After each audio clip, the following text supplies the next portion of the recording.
Assalamualaikum warahmatullahi wabarakatuh. Nama saya Nurjana binti Rosli. Tajuk yang akan kita bincangkan ialah rukun negara. Adakah anda tahu prinsip rukun negara yang pertama, kepercayaan kepada Tuhan? Menurut Helmi, sebagai pengamat sosial, Helmi melihat isu seperti agama dan Tuhan sudah tidak dititik beratkan dalam masyarakat moden pada hari ini. Malah, sekularisme semakin mencengkam kehidupan masyarakat kita yang memisahkan agama daripada kehidupan awam.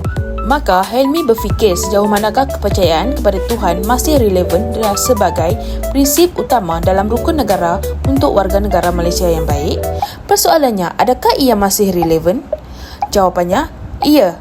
Dia masih relevan. Ini kerana kepercayaan kepada Tuhan membentuk nilai moral dan akhlak dalam masyarakat. Selain itu, agama mengajar manusia supaya jujur, bertanggungjawab, amanah dan berbuat baik sesama manusia. Oleh itu, nilai ini bukan sahaja diperlukan di rumah, malah sangat penting di sekolah, tempat kerja dan dalam pentadbiran negara. Apabila tanpa pegangan agama, masyarakat mudah terpengaruh dengan budaya negatif seperti rasuah, penipuan, buli cyber dan jenayah. Maka, prinsip pertama rukun negara berfungsi sebagai panduan moral yang amat penting.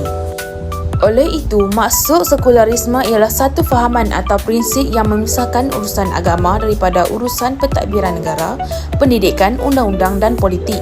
Dalam sistem sekular, agama dianggap sebagai urusan peribadi individu, bukan asas dalam pemerintahan atau undang-undang. Akhir sekali, menurut falsafah epistemologi, kepercayaan kepada Tuhan tidak datang secara membuta tuli tetapi melalui wahyu, akal dan pengalaman manusia. Wahyu memberi panduan, akal memberi hujah logik dan pengalaman hidup menguatkan keyakinan bahawa Tuhan wujud dan berkuasa. Kesimpulannya, kepercayaan kepada Tuhan menjadi asas hidup, moral dan perpaduan manusia.